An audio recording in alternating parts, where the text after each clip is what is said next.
কখনো কি মনে হয়েছে পৃথিবীতে শক্তিশালী জিনিস কি? আজকে এই টপিকের উপরই একটা সুন্দর গল্প বলবো। একবার একটা স্কুলে স্টুডেন্টরা আলোচনা করছিল, আচ্ছা সবচেয়ে বেশি শক্তিশালী জিনিস কি হতে পারে। আজকে আমাদের স্যার আসলে আমরা তাকে প্রশ্ন করব। তো যথারীতি স্যার যখন ক্লাসরুমে প্রবেশ করলো, স্টুডেন্টরা জানতে চাইল, আচ্ছা স্যার বলতে পারেন সবচেয়ে বেশি শক্তিশালী জিনিসটা কি? তখন স্যার খুব বেশি রেগে গেল। রেগে গিয়ে বলল, তোমরা তো দেখি একেবারে খুব বেশি খারাপ স্টুডেন্ট, তোমরা পড়াশোনা করো না, শুধু শুধু উল্টাপাল্টা তোমরা প্রশ্ন করো, উল্টাপাল্টা চিন্তা করো। এই বলে স্যার ক্লাসরুম থেকে বের হয়ে গেল। স্যার যাওয়ার পরে স্টুডেন্টরা একে অপরের সাথে কথা বলতে লাগলো। তারা বলল, স্যার কেমন খারাপ, স্যার আমাদেরকে কেমন উল্টাপাল্টা কথা বলছে, স্যারের এটা করা একেবারেই উচিত হয় নাই, স্যার আসলে মানুষটা একেবারেই ভালো না।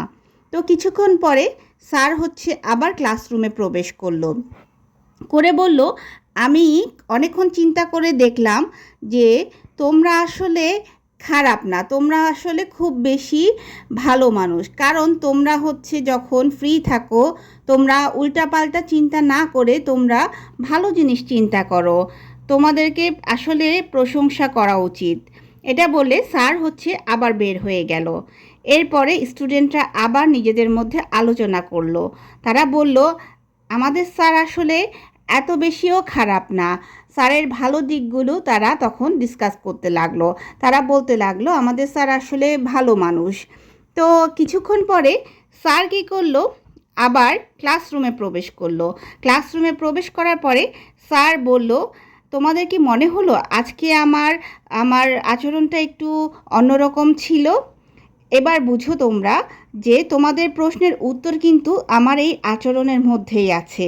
সবচেয়ে শক্তিশালী জিনিস হলো তোমার মুখের কথা বা তোমার মুখের ভাষা।